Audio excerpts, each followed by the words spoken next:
Get up and brush off the dew on that turf today. Turf today.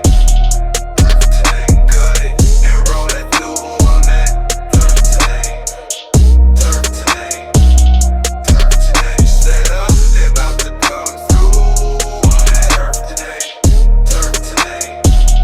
Turf today. Get up. Turf today. Get up. Turf today. Let's get out the way. Here comes first play. Let's maintain that turf today. Ladies and gentlemen, welcome back.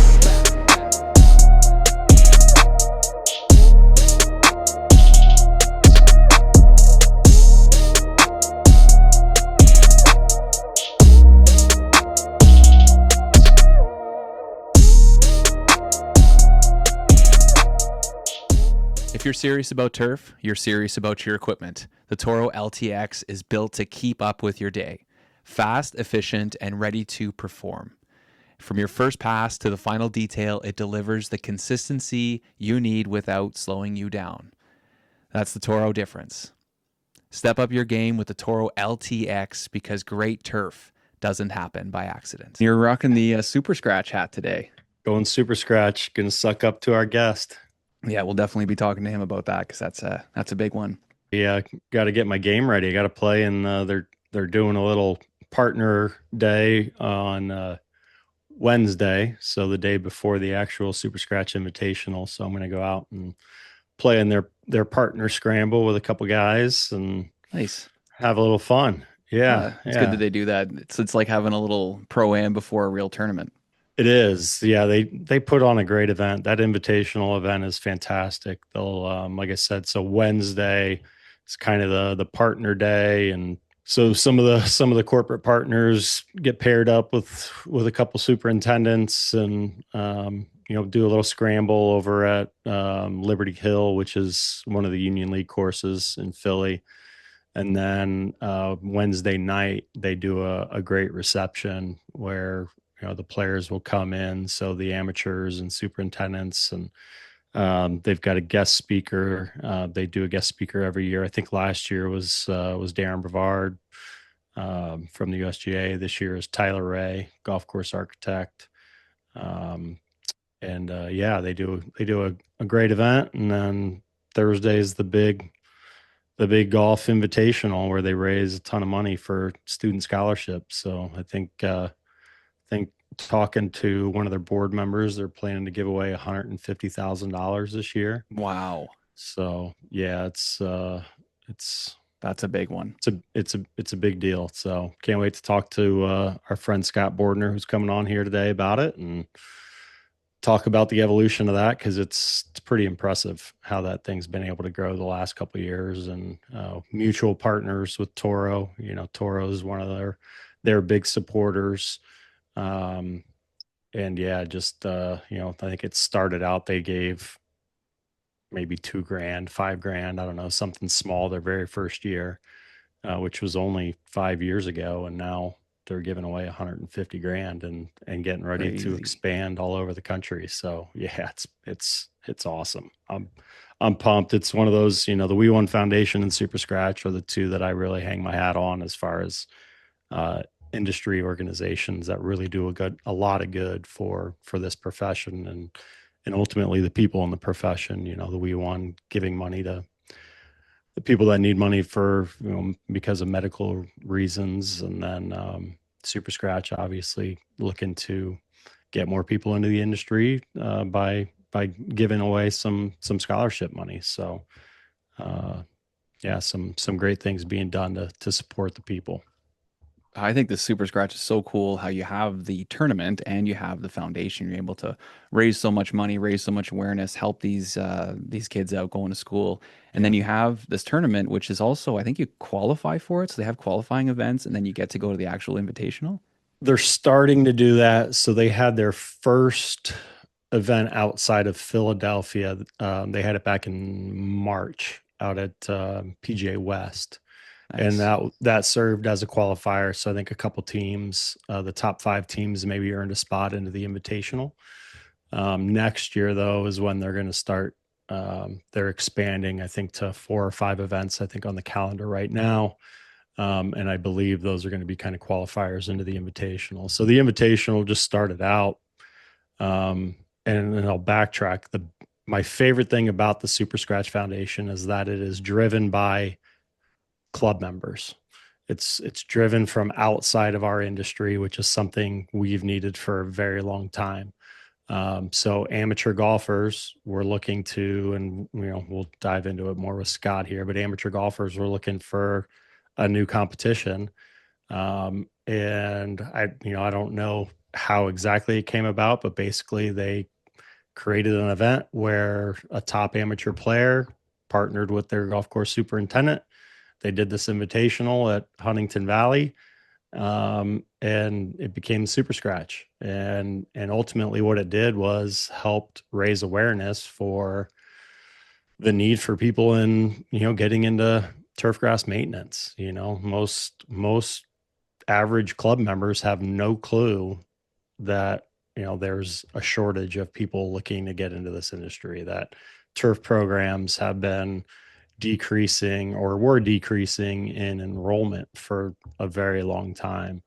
That assistant positions, intern positions, AITs, all those positions, a lot of them have gone unfilled. So they're looking to raise money to make sure that money is not an issue for someone not to go and pursue this career. So they have those resources to be able to get that education and ultimately protect what they like to do, golf, right? I mean, no superintendents, no golf courses. So by creating this and helping students go get their education in turf grass, turf grass maintenance, turf science, agronomy, whatever it may be, they're ultimately investing in the game that they love and making sure that, people are there that are qualified to take care of the golf courses that they like to play. So it's a really cool organization. They like to use Evans Scholars as almost I wouldn't say comparison, but as an example. Evans Scholars raise how many millions of dollars a year for caddies, but those caddies then go on to get business degrees or whatever else, and they get outside of the industry. So Super Scratch is going to raise money to help keep people in the industry, which is great. Obviously clubs need members too, so it's nice that Evan Scholars does that. But again, being able to help provide money to make sure kids can stay in this business, can get their degrees, and these clubs can have qualified superintendents is awesome. So yeah. So we'll dive more into that with Scott, because he's definitely much more knowledgeable on it than I am, and he loves to talk about it. He loves to tell the story, and yeah, just excited he's coming on to talk a little bit about himself, because he's got a great background and got a very unique situation with his job, and then kind of dive more into this organization as well. 100%. And I know there is a lot of opportunity right now. So being able to create these types of things and push these events is huge. I know one of the things you and I were talking about this morning, actually, before jumping on the call, was just about some of the other opportunities now that are coming up because of some of the guys and girls losing their jobs in the industry. Yeah, it's tough. It's a tough time of year. This time of year kind of reminds me of Black Monday in the NFL, when the last week of the season's over and the next thing you know, all these college coaches are out of a job. Right now you're just hearing too many guys getting let go, and it's rough. It's a tough industry. Sometimes you're the winner, sometimes you're the loser, and unfortunately a lot of it seems very weather dependent. And we've talked about it on the show a lot before, but just can't stress it enough how important communication is with your membership. Make sure that when times are good, when times are bad, you're out there and you're talking to members about it. Because I think some of this stuff could potentially be avoided if club decision makers understand what's going on, the challenges you're facing, though the fact you're probably not the only one in the industry facing those challenges. But just a tough time of year to see really good guys be shown the door, and just, if there's anything we can do, if you're in that position and you're listening to the show, if there's anything we can do, whether it's being another year on the ground, kind of on the lookout for other opportunities and whatnot, don't hesitate to reach out. There's only so many people working in this industry, and there's thousands and thousands of golf courses. So it's always tough hearing that somebody gets let go, and a lot of these people are great people. So it Oh, probably has nothing to do with them. It's just the expectations of the course, things not working out. But as we always talk about on the show, there's always another opportunity, and you learn from your mistakes, you move on, you work your network. As long as you're a good person, you work hard, you're going to land in a great spot, and maybe you'll look back a year from then and say, well, this actually was better for me. So I'm glad it worked out yeah. this way. Yeah. That's it. Things, I'm a big believer in things happen for a reason. And I know it's always tough. I've lost jobs in the past. I know it's always tough when that happens. But it gets better. You find that next opportunity. Sometimes you have to take a step back, hell, we talked to Phil Kafari about it, right? I mean, his situation was a little different, but his golf course went bankrupt and he decided the best thing for him was to take a step back. He went and took a job at Oak Hill under someone he considered a very good mentor for him, and at a golf course that was along the lines of where he wants to be, and it worked out, so Now look at him. yeah, now Right? look at him, yeah, he's got multiple USGA championships and all sorts of stuff. There he is. How we doing, guys? What's Scott. up, Scott? How are you? I'm wonderful. How are you? We're doing really well. You at home knocking this out? Are you in an office or what? Yeah, I can't be in the office. It's too Too much Too stuff going on. Popular. the cubicle is too small. Yeah. Well, welcome to the show, man. I appreciate you coming on and doing this. Yeah, my lighting in here isn't very good though. I was going to ask if you had a rough night, if you're trying to keep the room dark. No, but I got my head shaved because the Ooh. Phillies had a better record than the Cubs this year, so the assistants got to shave my head last week Ooh. for the member guest. It's kind of Ooh. fun. There's a little camaraderie there. Oh, it was everybody against me, that's for sure. Living near Philadelphia, I didn't have a whole lot of sympathy votes. I didn't see any social media posts of that. There's got to be some stuff circulating. Oh, there's a video. I put it on social media. Did you? Oh, I've got to You check. missed that one. I did. Oh, it's a good thing that things posted on the internet live forever. So I'll track Yeah, that we'll one have to down dig that for one sure. up. But the Cubbies they're still going hard, right? I mean, they're in the playoffs and everything, aren't they? Yeah, not looking good, but they're down No? 2-1. Who are they playing? Milwaukee. Milwaukee. Okay. Yeah, it tells It's you like how a much suburb of important it is. Chicago, basically. It is. Yeah. Is Milwaukee usually seen as like little brother of the Cubs or what? Yeah, Yeah. Okay. at least in my mind. We don't have any listeners in Milwaukee, so you're safe. Just kidding. I always You'll thought hear the big rivalry down there was the White Sox, but it might be the Brewers, eh? Cardinals are number 1. Milwaukee is probably number 2. Okay. Okay. All right. Yeah, because The the White White Sox Sox play in a different division, don't they? Yeah, and Different they're, league. They do their own thing. Yeah. they're kind of terrible. They have been for a long time too. So the only time I remember them is when they had Frank Thomas, and now the only thing he's known for is Nugenics commercials. So I think it's okay. Is that the Big Hurt? Big Hurt? Yeah. It's the man. Yep. Right Back on. in the day, the Big Hurt, and then Andre Dawson, the Hawk, lighting it up for the Cubbies. Those were the days, man. Those were the days. That's what my dog's name is, Dawson. And people are like, "Oh, what's your dog's name?" And I'm like, "Dawson." And half the people are like Dawson's Creek? Oh, come on. Get it together. Santo got vetoed by my wife, so No Sandberg. You weren't going to name him Ryan or anything. no. It just R.I.P. didn't flow as well as R.I.P. Dawson. No. Yeah, no, I love it. Well, Scott, again, thanks for coming on the show. We always like to start things off here by giving you the floor for a minute and just go ahead and tell us who you are. Yeah, so my name's Scott Bordner. I'm the Director of Agronomy for the Union League of Philadelphia. I've been here 6 years and built National from the ground up, and now we have some cool projects coming on at Torresdale and Liberty Hill, and some exciting things happening as different foundations got some work with the first tee of Philadelphia, trying to help grow the industry and grow our teams. And yeah, we're having fun out here. So Right on. Union League's pretty unique. Tell our audience a little bit more about what Union League is. So the Union League of Philadelphia was based on the social club downtown. So it was founded actually during the Civil War to support Abraham Lincoln and the views of the North. So they would gather down there, raise money for the troops.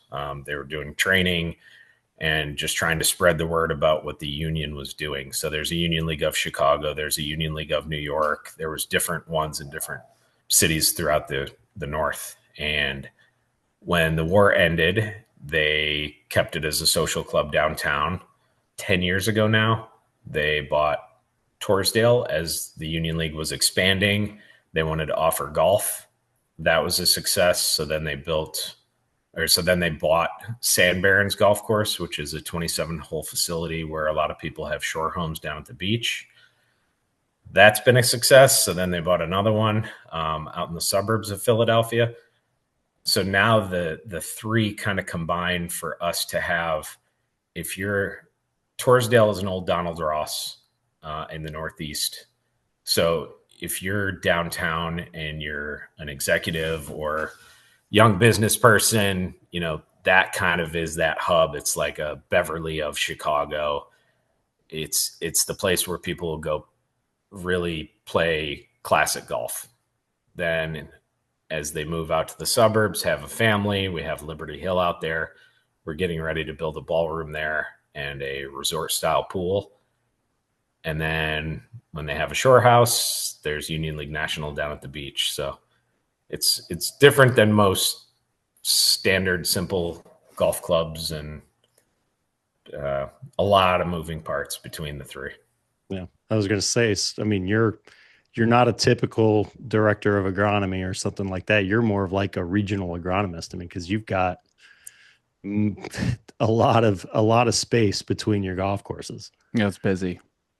Yeah, it takes an hour and a half to get to Liberty Hill, like an hour and 15 to get to Torresdale. And then Torresdale and Liberty Hill are both within the city, or both close to the city. But usually with traffic, it takes an hour to get from one of those to the other. So fortunately, Liberty Hill has a hotel there. So I can shoot up, stay a night in the city, hit both the golf courses, one on the day in, one on the day out. And travel time usually isn't too terrible away from, the family, the kids, the sports, and all that. It sounds like a pretty good setup. It's more of director of chaos. Like we have Nice. three really good superintendents.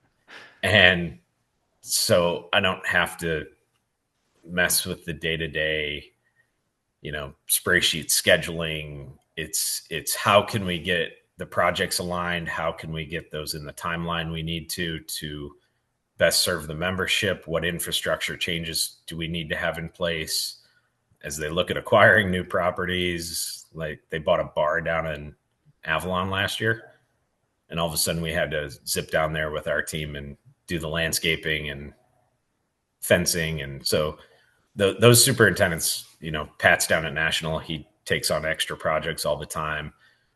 John's been at Liberty Hill for 42 years now. He's been at the same property, which is wild to me. I mean, 8 to 10 years is a pretty long stint right now as a superintendent. He's done 4 times that. And then Andrew Dooley's at Torresdale, and he's helping. We're building a new shop there, and he's getting ready for Andrew Green coming in 2029. So, oh, nice. If I can just come in there, stay out of their way, help facilitate, help grow the staff at the entry level, help the assistants, make sure they're ready to move on, getting everybody to conferences, having our own conference. I'm more of a supporting role to 3 different guys than telling them everything they need to be doing. It's not my style. It's not our leadership style, our training style anyway. You're going to have to get that on a business card. Director of Chaos. That's good. The DOC. So Scotty, take us back. Dakota, Illinois. One of the funnier things, probably more unintentional, but funnier things I've read on the questionnaire. Dakota, Illinois, 500 people and a 50-to-1 cow to human ratio. That's unreal. I just made that up, but it's basically in the middle of nowhere. It's a farming community. Everybody knows everybody. So when I told my parents I wanted to go to Myrtle Beach, South Carolina, they're like, "What?" I didn't even have an apartment lined up. I just knew I wanted to go study turf, and I was going to go to school there. And out of that little small community, I mean, they've had a couple guys have gone into the pro world, one of them being my brother. So my dad doesn't play golf. We grew up in a small farming community, and all of a sudden my brother's the golf pro at the country club in Cleveland, and I'm, a superintendent. So little odd That's coming out of crazy. that small town, but That is crazy. So talk about your path into the industry then. How did you find it? And what made you want to go down to Horry, Georgetown to pursue this career? so I was in architect classes in high school, and I thought this would be fun. So I went to the local community college because everybody needs to go to college. So I was like, yeah, I'll go study CAD. I like that computer work. It was interesting to me. And as I was sitting there in class, I couldn't wait to get out of class to go work at the golf course. And it sort of dawned on me as I'm not a sit still person. Like sitting there at a computer for 8 hours a day wasn't for me. So as I was sitting there, I was like, I can't do this forever. And so then my brother was actually at Mississippi State, and he was doing an internship at the old farm in Bristol, Virginia. So I went to go visit him, and getting out of my small town, we didn't fly much. We usually drove everywhere. So I jumped on a plane and went to visit my brother, and he set me up with the superintendent to ride around with him. And he was talking to me about different schools and how he got to where he's at. And he told me about over at Georgetown. And, it was a small program at the time, and it's a technical college. So as long as you have a pulse, you get in. And I was like, that's perfect. One of those. Right up your alley, huh, Scott? I can go down there, and I'm a hands-on learner. So I don't like reading books. I want to see something in the field and understand it. So the program down there, Monday through Thursday, you're in school, and every afternoon you have a lab. And then Friday, Saturday, Sunday, you're working on a golf course. And if you can't find a job at a golf course when there's 100 of them around, you probably don't need to be in the industry. So it was nice for me to be able to learn something in school Monday through Thursday, and then Friday, Saturday, Sunday, incorporate it into what we were doing out on the course. I'm glad you mentioned your learning style there. We've talked about that on the show before, and what advice would you have for people maybe a little hesitant to go to school because they aren't, that book smart kind of person? They're more hands-on. I mean, if you talk to a lot of superintendents, they weren't top of their class. Usually the people who do well on the superintendent side, when I go into the high schools and I talk to students around here, I say, listen, I don't want your A and B students. Give me your C students. People in general are usually either book smart or street smart. Most people are not bad at both. Most people are not good at both. You're either one or the other. So the heavier street smart people usually find their way to success at the superintendent level. Not saying book smarts aren't important, but from what I've seen, it's usually the people who can, hey, if I did this, it worked, it didn't work. Here's how I could do something. They learn on the job. So I wouldn't just find a school that fits what you're looking for. You talked about it a couple of times about growing the staff, and you just mentioned going into high schools and asking for C students and stuff like that. You're huge on getting out there, promoting this industry, growing the industry, whether it's your staff or someone else's staff. What's kind of driven that out of you and wanting to get out there and get people involved? What I kind of realized in Chicago, we had pretty long winters there.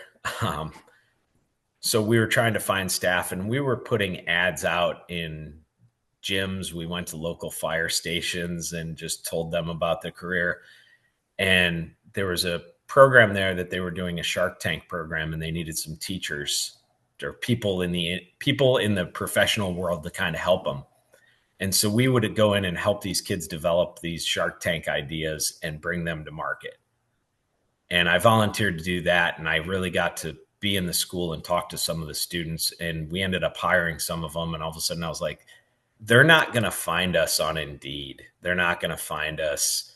We actually have to go out and tell the story and talk to people about it. And the other big aha moment for me was Pat Hawkey, our growing superintendent at the time down at National. He had worked at Marion, and he's a very straight shooter. So me and him have a lot of good, honest conversations and bicker back and forth and argue back and forth about dumb things and laugh about it.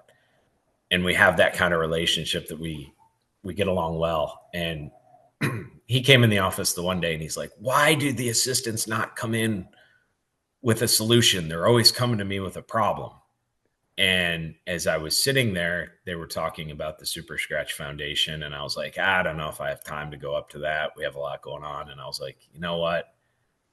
Why are we not doing more of this kind of stuff? Like every superintendent event you go to, people sit around and complain about there's no assistance, there's no this, there's no that. But it kind of made me just say, you know what? Stop complaining about it and let's figure out a way to get past it and work through some things. And I go into 6 high schools a year now, and that's a fun thing for me, is going in and talking. Sometimes it's a horticulture class, sometimes it's an environmental science class.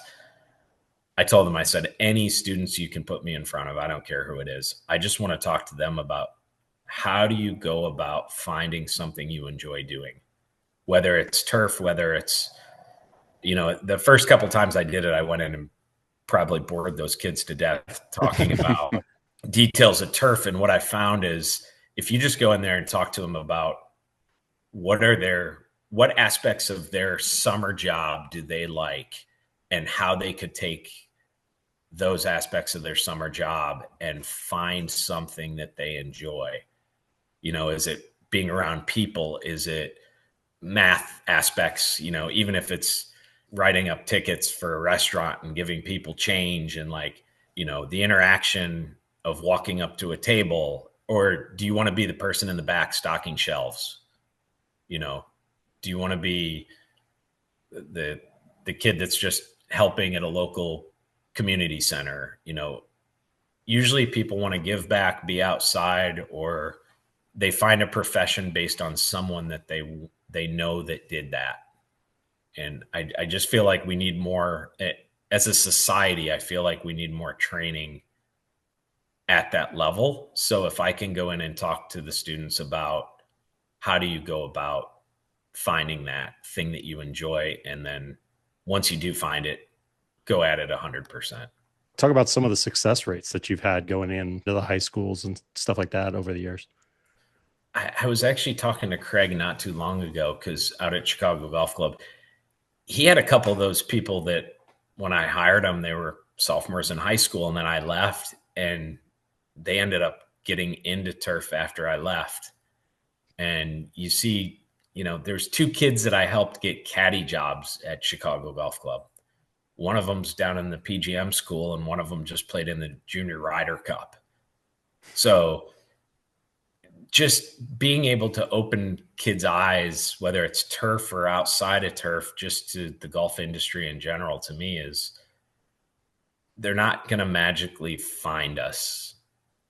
We have to go get them. And now we have Mike Elliott as our head mechanic. He was at Pine Valley for 12 years. He loves teaching people. So how can we take that and take some of these younger kids that might have a knack for the auto industry or work on their own dirt bikes or even bicycles at home? How can we now bring them into the shop and show them a different side? Again, everybody complains that there's no mechanics out there. Is anybody actually doing something about it?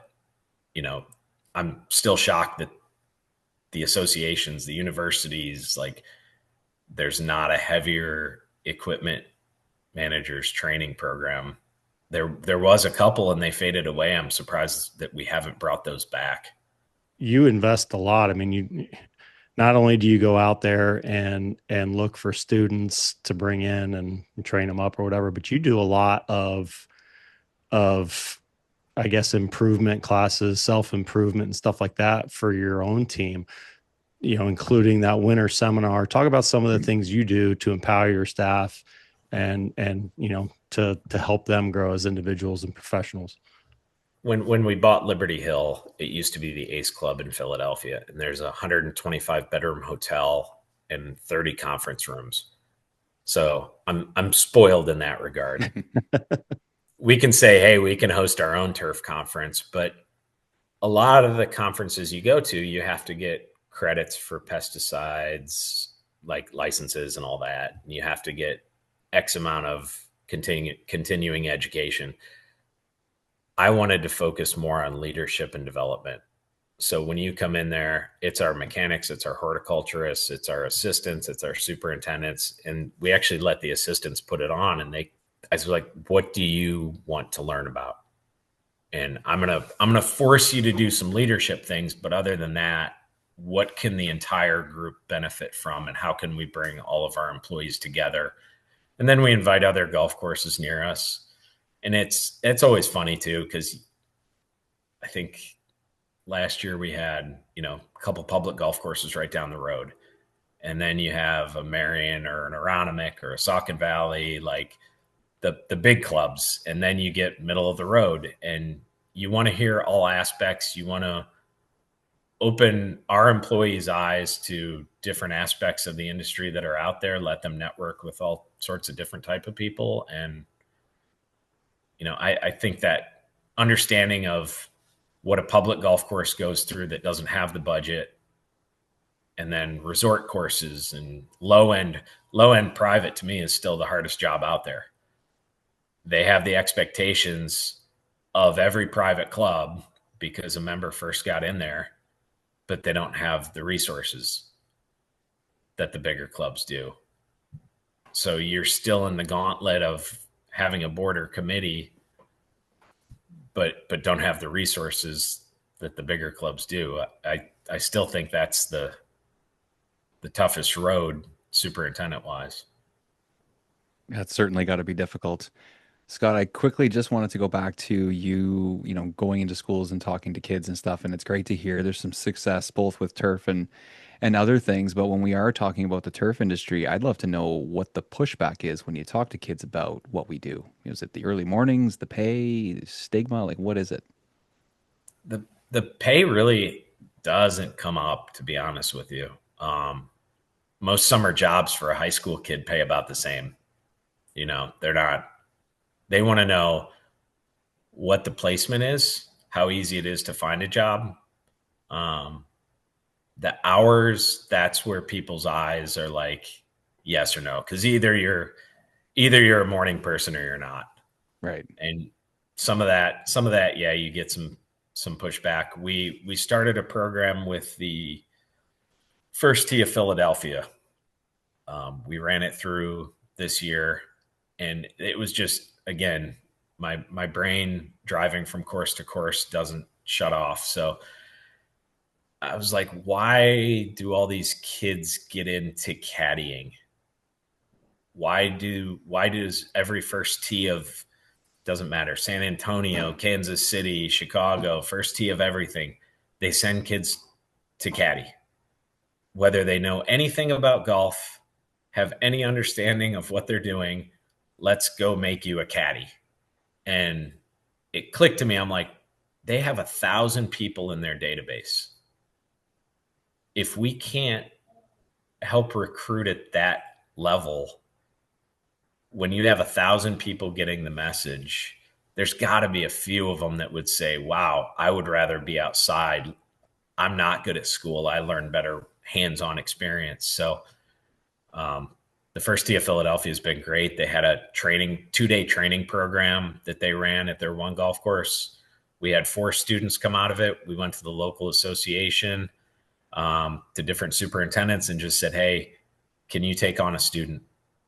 And eventually that's going to be a slow growing program, but eventually that will yield more people having exposure to the golf course as well. I know the GCSAA has been working with the FFA, so that gets more of your future farmers of America, your rural kids, but what are we doing in cities? So I think if we can hit on the first tee aspect and then hit on the FFA aspect, we can make some strides. I'm glad you mentioned that first tee program, and you kind of touched on it just a little bit about what it is, but talk specifically about, what that greenkeeper pathway program looks like. How did it come to be? What were those conversations with the first tee and so forth? It was actually Andrew Mason from the Super Scratch Foundation is on the board at the first tee as well. So I was talking to him Does he have about a it. day job? Seems like he's just always doing all these volunteer activities. I get a lot of emails from him early in the morning and late at night. But he's on the board, and there's a guy, Bill Corcoran, who was with Ventrac. Now he's with Baroness, and he is on the board at the first tee and very involved. So him and I talk a lot, and he told me, he's like, yeah, I mean, I think we could take this to him and talk to him. And, they were very open to it and very much, they run 2 golf courses for the city of Philadelphia. So they need help as well. So why not take some of these kids and expose them to anything that we can do that is golf related? A lot of things have just been focused scholarship wise, and sending kids to golf courses has all been caddy based previously. I'm not sure why, but I just thought, man, if we could tap into that a little bit and expose these kids to what we do, I think some of them would find that pathway. And 4 kids last year, they worked out perfectly fine. I don't know if they want to go into turf school, but if we can keep that going, hopefully we get 20 to 30 kids next year, because we started it late. If we advertise it a little bit better and get it out there, I think that's a viable, good option for the future. Yeah. So is it kind of like first green style where you talk about, STEM type stuff, or is it literally introducing them and showing what you guys do on a daily basis? So it was a call where they sent out an email and said, hey, we're going to have a call about this different career. And they gave them a little bit of insight. They actually used your video that you did for the Philadelphia Superintendents Association, where you interviewed people and had them talk about the job. And then we took that and just said, okay, how many of you think this is something you would want to try? So I think there was 10 kids that came, and 4 of them that went through 2 days of training that said, yeah, I want to do this all summer. And it was funny because a couple of them were caddying last year, and they weren't getting as many loops. So when they came out to the golf course, they were like, this is fun. It's consistent. We know our schedule, and it was good.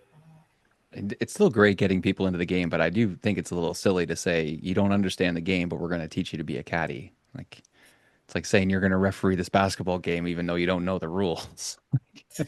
But they are getting people into the industry, which is good. And if you get people to fall in love with the golf course and the culture there and everything, and then they see that there's other work going on, trying to grab kids from those positions, I think that's great. It has a lot of space to grow. I think it's a no-brainer, but it takes some legwork and some people that want to do it. And again, I don't have to do as much of the day-to-day, so I can branch off and have meetings like this and jump in with the first tee and try to help them. Absolutely. I know before Brian and I were talking a little bit about the Super Scratch, and we definitely wanted to dig into that today with you. I don't know if you want to just take us back to the beginning. I know you talked about it briefly there before, but just kind of give us an overview and where it's at today. Yeah, that was another thing that kind of happened at that same aha moment. There was a group of members at Huntington Valley that wanted to have a golf tournament at their golf course and a good amateur event. And they said, why is it always pro-ams? Why are there no superintendent amateurs? Because they were friends with some superintendents and said, you guys always just fly under the radar. So they got a few guys together and they were talking to them more, and they were talking about the shortage. Obviously, it's a hot topic at any superintendent event you go to. And they said, well, why don't we just raise a little bit of money and give away some scholarships? So they had raised $1,500, and they gave it, whoever got first place in I think there was 10 groups playing golf. Whoever got first place got to give it to whatever school they wanted. So that way, these guys are bantering back and forth, and everybody takes pride in where they go to school. And so that made it fun. And I think it was $10,000 is what they gave back by year 3. And that's when I started talking to them, and they were all excited about the 10,000. And I was like, guys, we just had the PGA Works Championship, which most people haven't even ever heard of, an HBCU college event, and we raised $95,000. And so then we started walking through, well, how did we do that? How do you think we could do it? And to me, we're still just on the cusp of actually getting to the members. Everything we do is cannibalization in this business. We go to the vendors and ask them for money, and then our prices go up on stuff, and the members end up paying for it anyway. Why not go directly to the members and talk about the shortage and talk about the solution? And if you can say, hey, here are the things we are doing to get kids into the industry. Now, how can we keep them in the industry? It's a pretty easy story to tell to a membership. You see a lot of these jobs opening now that a superintendent job might have 6 or 7 applicants to it. Now it's starting to affect the general membership. And more importantly is how is it going to affect public golf in the future? A lot of golf courses, the price people will pay is about the limit right now. So how do we keep people coming in, keep the golf courses in as good a shape as possible without having someone there to maintain it and having that job force in place? How is that going to be sustainable 10 years down the road? So it affects all different levels. And people will say, oh, we're at a big club. We'll help anybody that comes to our course through school. Yeah, we do too. I think we've put 7 people through turf school now in 5 years. Nice. And that's great. But how do you get to the kids that grew up in a Dakota, Illinois? And how can they afford the cost of school right now? They're at a public golf course. How can you get them into the field and they're going to be an intern or an assistant at a bigger club?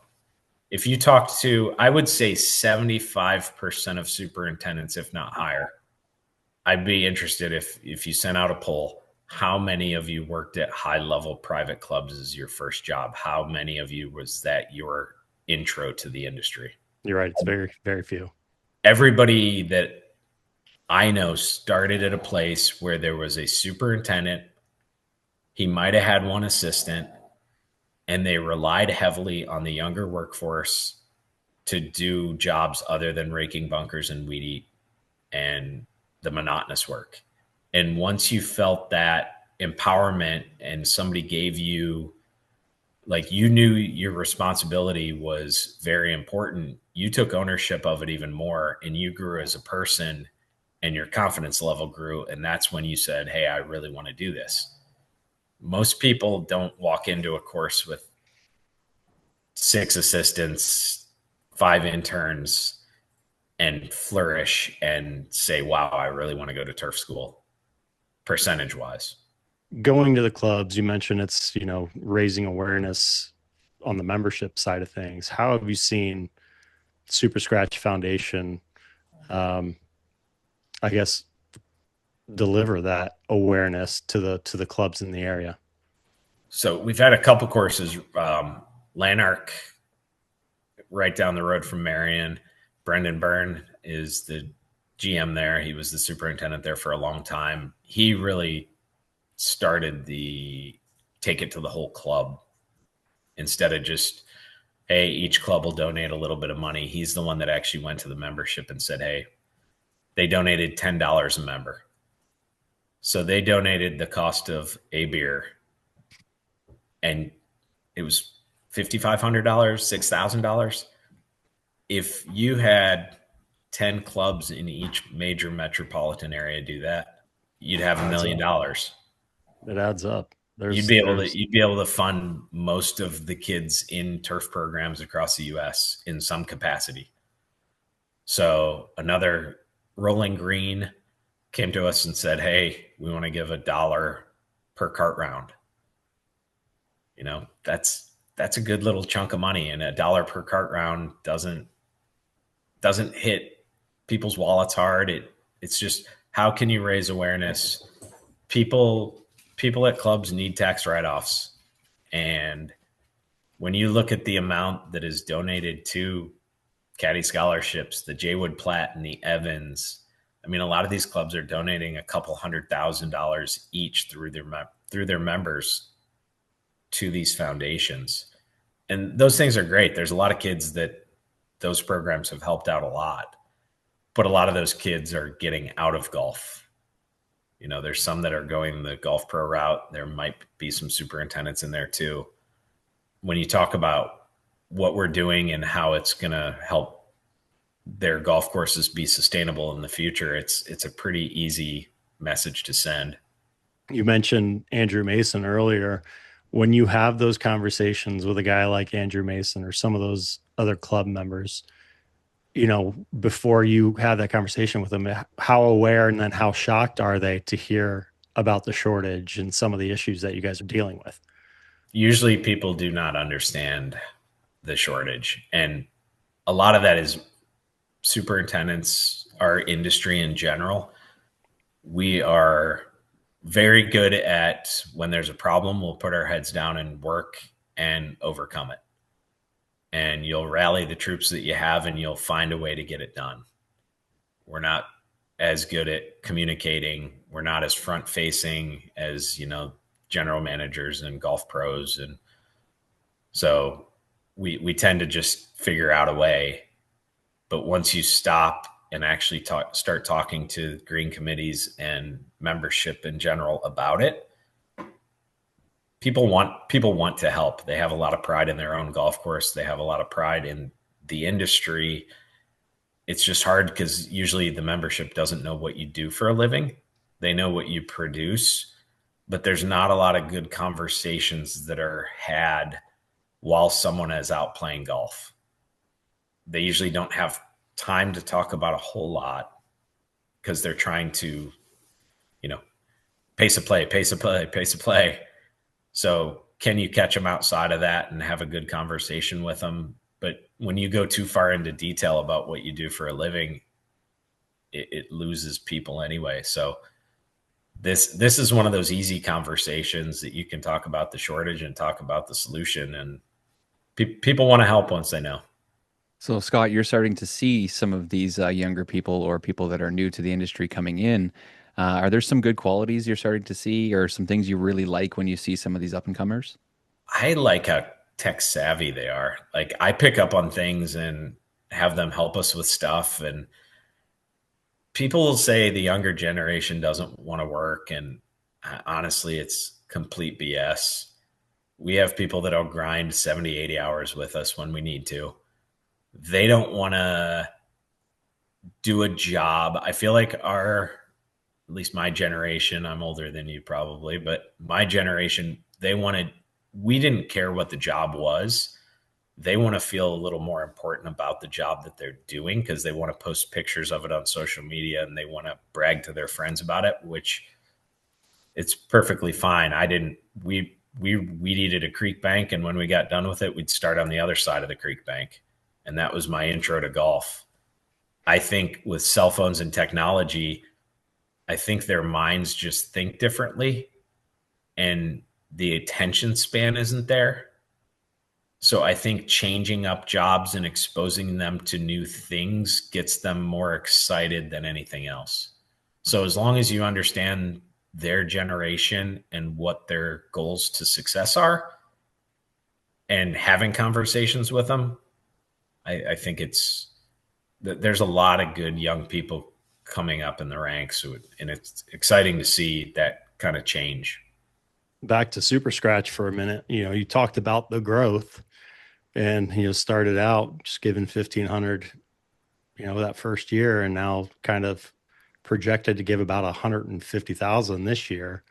talk about the growth, where it is now, and then I know there's some plans for expansion next year. Talk a little bit about some of the stuff that lies ahead for Super Scratch. Yeah. So, I mean, we've had once we started taking it outside of Philadelphia, I'm the person that doesn't care about the golf out of the group. I just want to help kids. Yeah. I don't care about the actual tournament format. How can we get kids the help that they need? So we're having regional events to open it up outside of Philadelphia. Because if you're going to ask people for money, members at clubs, and then they can't play because you can only fit 40 teams into Huntington Valley, that deters people. So we're going to host some regional events. We had one at PGA West last year. Brian Stromey and Brian Sullivan were awesome to help us get that first one going. And now we have one in California. We're doing one up at Blue Mountain, Wisconsin. John Riley down at Longboat Key Club has been awesome in trying to have one down there and raise awareness in Florida. So we think we'll have 6 different regional events where people can qualify for the national to make it a true it allows more people to be involved, but also keeps the amateur event what they want it at Huntington Valley. So the top players are going to be the top players. They're going to be the ones that get to come to Huntington Valley. But if you want to go next year, we're trying to have one at Lanark in Philadelphia. If you want to go to Lanark with a 15 handicap and that's the person that you want to bring and spend a day with, that's fine.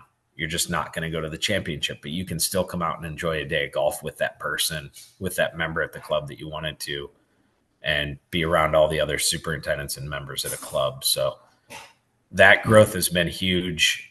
As we did that, when you start talking about spreading nationwide, we had Toro, Simplot, Florentine jump in and say, hey, we want to be a part of all of them. So they jumped in big time as national sponsors.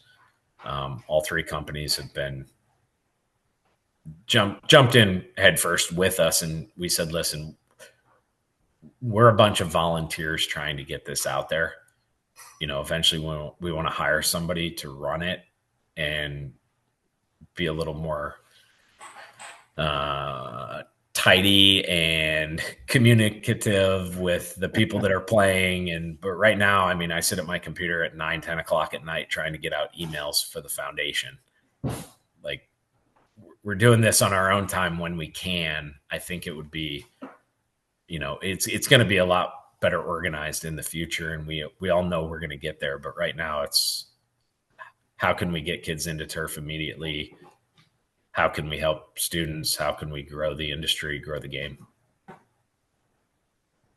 I guess my only question for that would be, where does it go next? Like, do you guys have bigger plans to keep going and keep building, and do you want to bring it to Canada at some point, something like that? Oh, we haven't thought about the Canada aspect. Nobody from Canada has reached out yet. Well, I'm reaching out right now, man. We can go anywhere. It Yeah. could go overseas. It could go anywhere. I mean, it's a pretty simple concept of raising awareness about what we do as a profession and how can we get kids into the industry and how can we be on par with other avenues that clubs give to for scholarships, saying, hey, this is pretty self-serving. It's going to help you in the future. So it's getting to the amateur golf side, getting awareness on that end.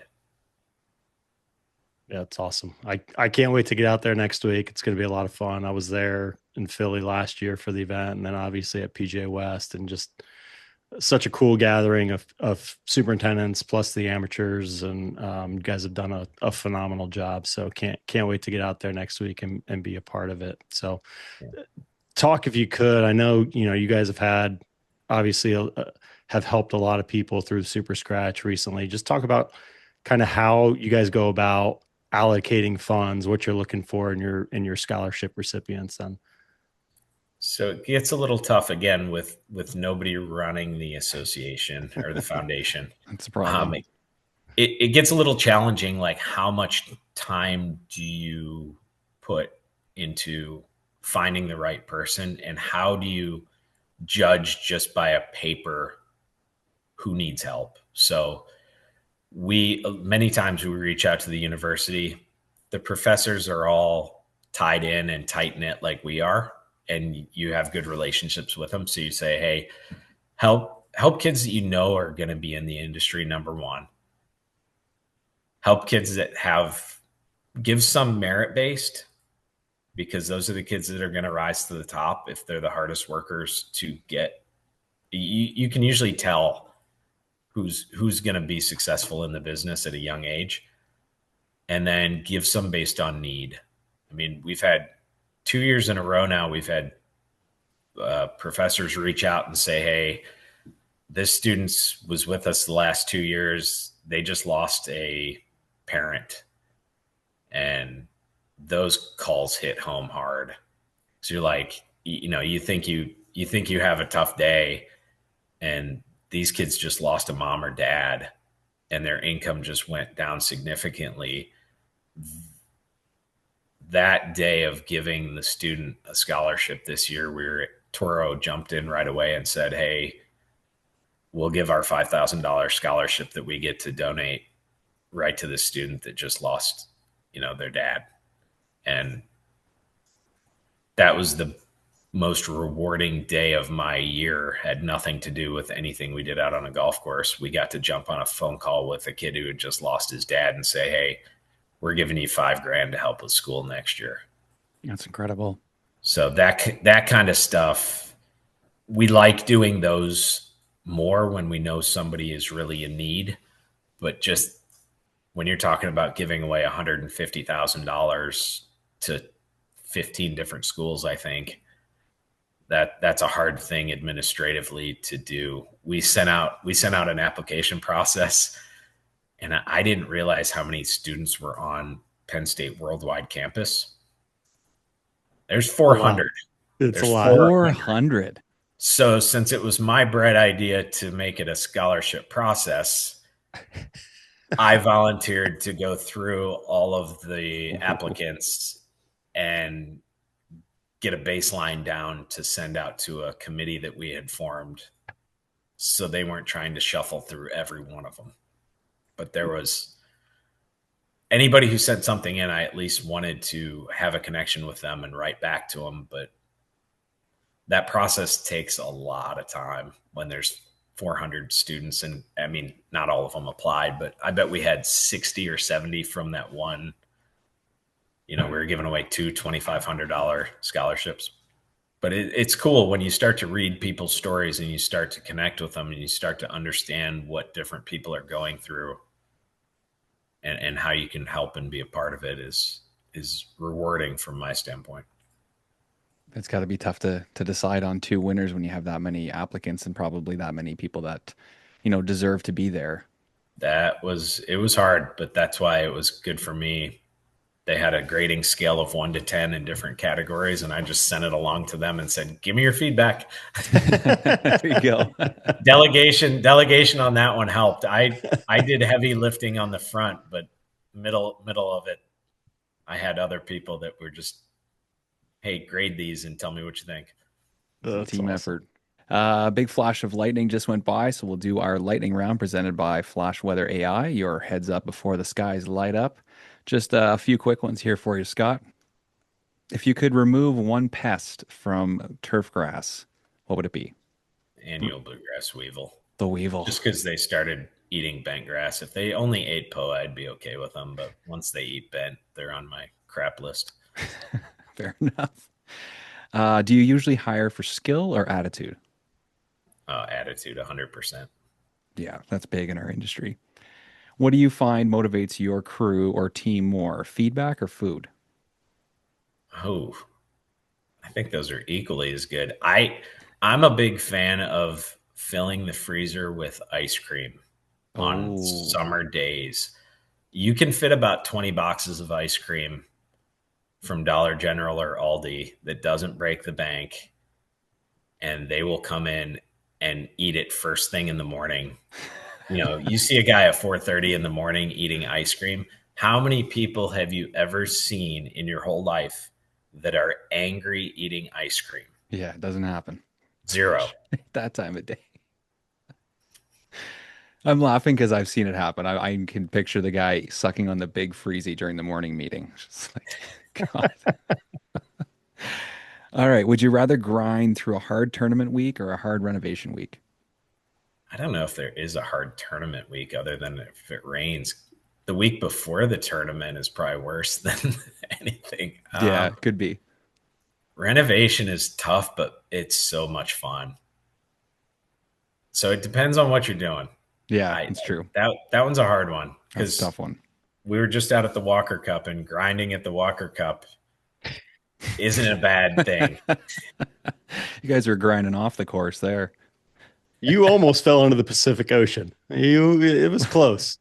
Yeah, I probably my wife would have been happy. She's sitting behind me right now, Oh, that's funny. rolling her eyes. I told I her love it. with life insurance, I'm worth more dead than alive. So That's what Oh I tell my my wife that goodness. all the time. Couple more from you here. Favorite time of day to be on the golf course? it used to be first thing in the morning.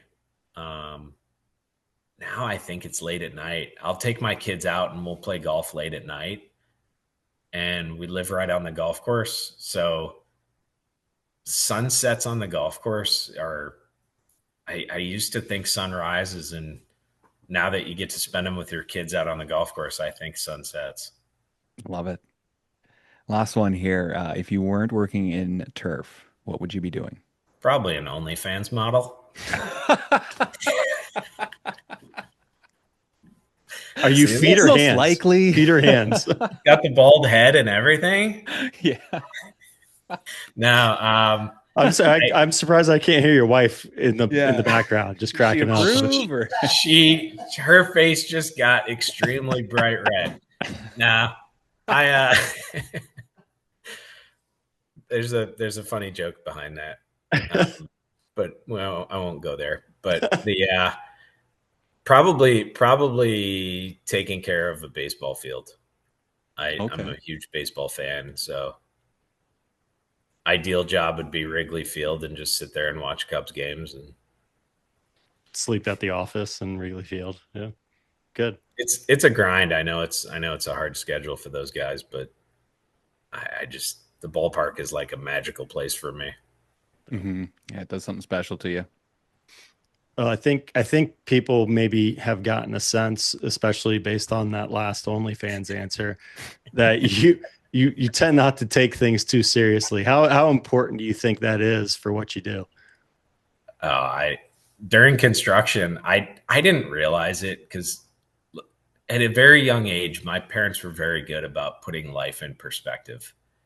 And when something would happen, they're like, "Really? Is that the worst thing that could happen in your day?"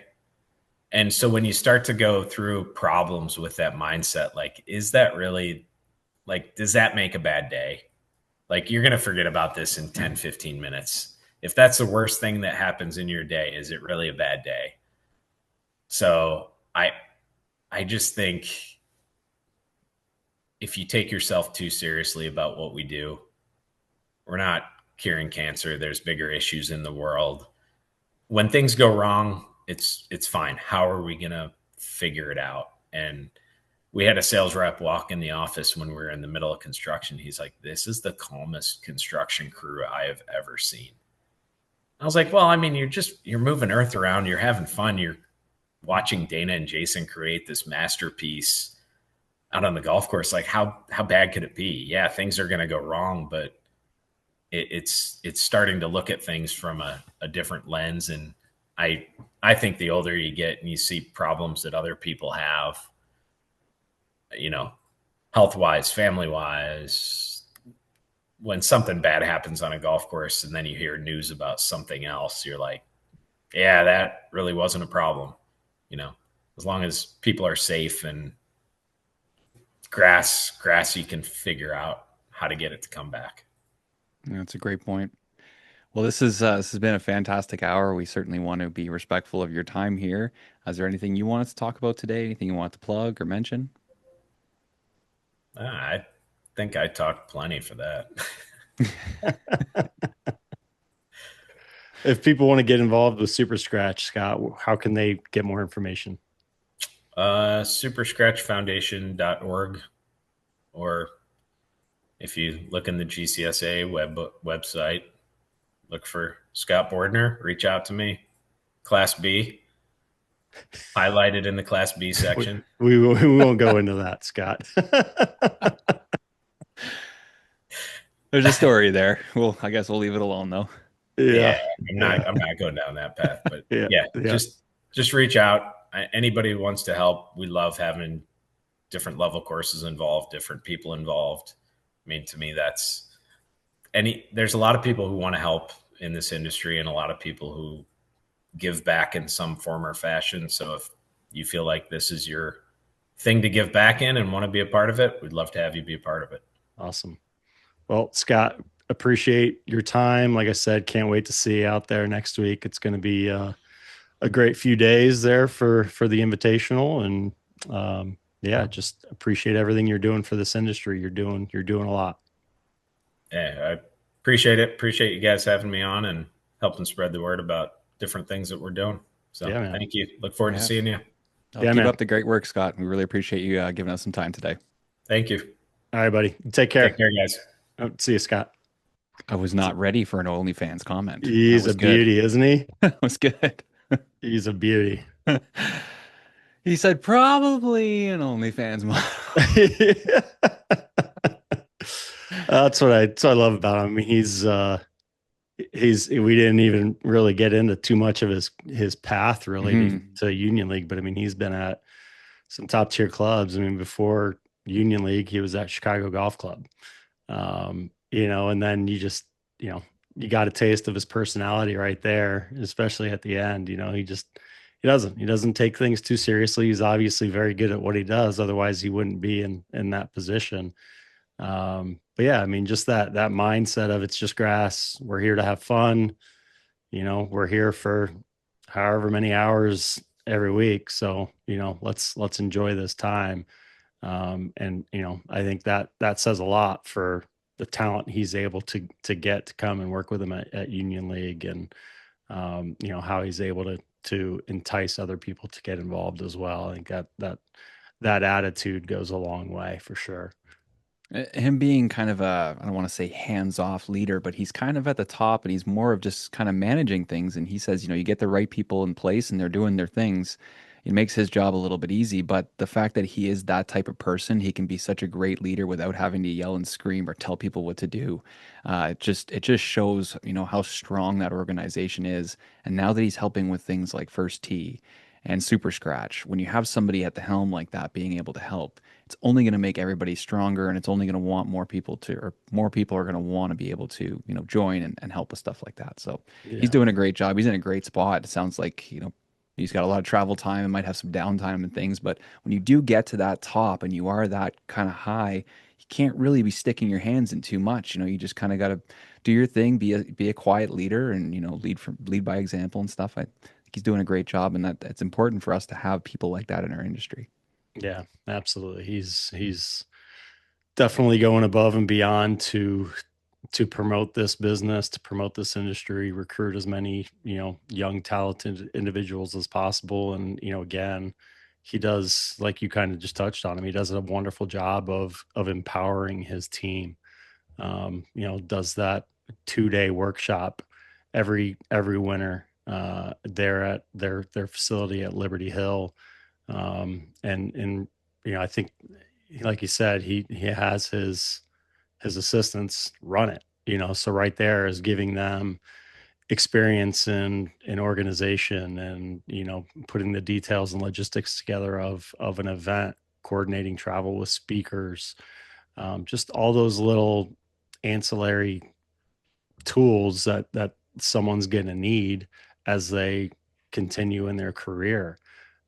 So just really does a nice job of doing things a little outside the box, of preparing his team. And again, little things like that go a long way, and with on course performance then. Super Scratch should just keep growing too. I don't see why it doesn't just keep going from city to city and head overseas, come up to Canada. Like we're all trying to do the same thing and trying to help the same way. So there's a lot of people up here that want to support. There's probably a lot of people in different areas and different courses that want to be able to support their superintendents and turf staff and stuff. So it should just continue to grow for people. Yeah, I think sky's the limit for that organization, really is. And I think the more superintendents that are willing to go and talk to their membership about it, talk about the issues in the industry, the lack of people in this industry, educate them on what they actually do. I mean, I think, even in this age of information, there's still not a ton of information about this profession. We just, Scott mentioned it, and he and I have had that conversation over beers multiple times. It's people just still don't understand what a golf course superintendent is, what a golf course superintendent does. And even, for golfers not to understand that just still blows my mind. But we don't do a good enough job of promoting ourselves and promoting what we do and the impact that superintendents have on the golf course. It's a club's biggest asset. That the people don't, in most instances, people don't join a country club because they make a great steak. They join a country club predominantly because of the golf course. They want to play golf, and making sure that we have those people there to care for them the best they possibly can is critical to the longevity of these courses and clubs around the world. So, Super Scratch is just one way that they're able to start that conversation and ultimately um, help people get into this industry and make sure that money is not an obstacle for them to stay out of it. Yep, because we want to get the best people we possibly can and Yep. and more awareness. So Yep. it's very good. Well, I love that you're going to get to play some golf down there with those guys. That'll be fun. 'Cause Yeah. we're And my favorite format too, scramble. So Yeah. my ball doesn't really matter. that's because we're missing the golf event in Myrtle, unfortunately, Yeah. which is tough. But we were going to talk. We're hearing some rumblings about the GCSAA Golf Championships in Orlando this year. They're back to Champions Gate, which is fun. It's an awesome resort. And they also were playing a couple Disney courses too. I don't know if you saw Yeah, I that or haven't not. seen. Yeah, I haven't seen the full lineup of the courses, but obviously it's a can't miss event every year. I think they expanded it again this year. Gotta be. There's Yeah, five courses, two yeah, Disneys, the Palmer, and then the two Omnis. So yeah. yeah, I five mean, courses. last year I think it sold out within a couple days of when they opened it up. So it'd be interesting to talk to the Toro folks and GCSAA folks here soon and find out where things are. Because yeah, man, it's register quickly or else you're missing out on a phenomenal event. Yeah, it looks like the early birds they change, but the early birds are coming up kind of November, December. So you want to be able to get in there. And then the prices go up, but it looks like there's Yeah. still openings on the website for most of the events. And I remember Oh, last year good. it was busy. There were a lot of Yeah. people. I remember that Yeah. fog delay on the third day. We were down there and everybody was standing around that first tee. It was so busy. Yeah. But Yeah. It was a I packed mean, house. like you're down on Torrey Pines just waiting to tee off. It's no big deal. Not so Like bad. it's okay. Yeah, Yeah. there are worse things I could think of doing. Yeah. So There was a few guys eating ice cream that morning. There's a few hungover folks for sure. that never happens. What are you talking about? It's a Yeah. professional event. That's right. No, this Yeah. one will be good if you've never done it. They're a lot of fun. It's not like it's $4,000 to play in the tournament. It's only a couple $100 for per event. So you can play in one event, you can play in all the events. Doesn't matter your handicap. Just get down there, have some fun. You don't have to bring a partner or a group. You can sign up as an individual. You'll get to meet some people. It's a great way to network. Great. Like Brian said, it's a professional setting, but you also get to have a lot of fun and people kind of let their hair down a little bit. So if you Yeah. haven't done it yet or you haven't done it in a while, sign up. Definitely don't want to miss it. Again, great golf, fun formats too. That's what I love about it. If you're not that competitive golfer that's vying for the the national championship or something like that. The four ball is a great event, with handicaps, obviously. It's open, very low pressure, just lean on your partner like I lean on you when we play. Well, we're And not then going to have Richard this year, that guy that made all the putts last year. true. That's true. Well, that was scramble though, right? I mean, that's the other fun one, right? The scramble or Yeah, um that was the scramble. But yeah, we yeah, didn't use a single one of his shots all day, and he made every single yeah, putt. that's right. That's right. That's low pressure. I love it. I love it. Probably used one of my shots on all 18 holes. That's fun. That's a Yeah, lot well, of we were, fun. we were out there for the beers. Let's be honest. Well, we were out there solely for professional purposes. I don't know what you're talking about. Yeah, okay. Yeah, I don't know what you're talking about. Solely. No, it's such a great I've event. yet to meet a Mick Ultra I haven't enjoyed. So Yeah. Actually, one of my favorite parts of the like those events are when it is busy on the course, but you end up meeting three groups on a tee and everybody's laughing at each other and joking about different things that have happened and stuff. Like it ends up getting oh out of yeah. control sometimes. Oh dude, it's the best. I love seeing a buddy, on the hole next to us and chirp at them Yeah. and then you get to the par three holes and a lot of the Toro representatives and distributors are hanging out there. It's always fun to reconnect with those guys. And yeah, man, it's a freaking blast. I can't wait. Yeah. One of the I'm highlights of the excited year. about golf again too. I think I told you, I'm excited. So Okay, good. yeah, the majority of the year, man, I was dreading playing golf. Now I'm back in it. I got my 911 lesson in me and I'm ready. I Oh, want to okay. play. He's ready. Nice. Yeah. That's Yeah. good. That's what we want. Yeah. I'm That's what sure we that'll want. change here in the next 2 months, but It goes up and down, right? that's right. Yeah. Now the weather's starting to change here. So Yeah. not that I've actually played much golf in Ohio. I think of my 7 rounds, 2 of them have been in Ohio. So Yeah. Well, my buddy and I, we've been playing together most of the summer. We just play Sunday mornings at 6 a.m. or whatever. And sometimes our nice. other two buddies come out and we'll play a little 2-on-2. And it's like we just trade back and forth. One weekend they're great, one weekend we're great. And this past weekend, like we smoked them. I think we were 6 under through 18 holes, and that's a good day for the boys. But Nice. now we're Nice. going to Black Bear tomorrow, and we're gonna have to play these guys all weekend. And I feel like after last weekend, just handing it to them, we're in big trouble this weekend. That's just how golf goes, right? You can't just Yeah. be great every time. Like, On a neutral site and everything too. So oh yeah, no, it's gonna be it's fun. big. Yeah, it's Yeah. going to be a lot of fun. I'm just worried about there being a little bit of a frost delay tomorrow because we're going to get Yeah. down there early. And if it's cold, we might be hanging out at the shop with the boys, which nothing wrong with that. No, couple extra coffees in the morning, you're good to go. Yeah, definitely. It'll be fun. I'm going to bring my camera down and take some shots, get some stuff of us on the course, and just having fun. And Love it. yeah, Love it. You're gonna have a blast down there.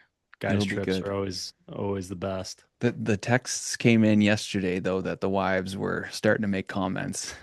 Right? Uh-oh. It's been on the calendar for months, honey. It's been on the calendar. Yeah. That's what I always get. It's been in the calendar. What are you It's talking about?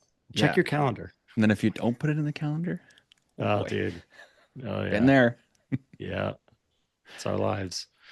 All right, man. Well, we'll catch you here in a couple hours. Okay, sounds good. All right. Have a Later. good one.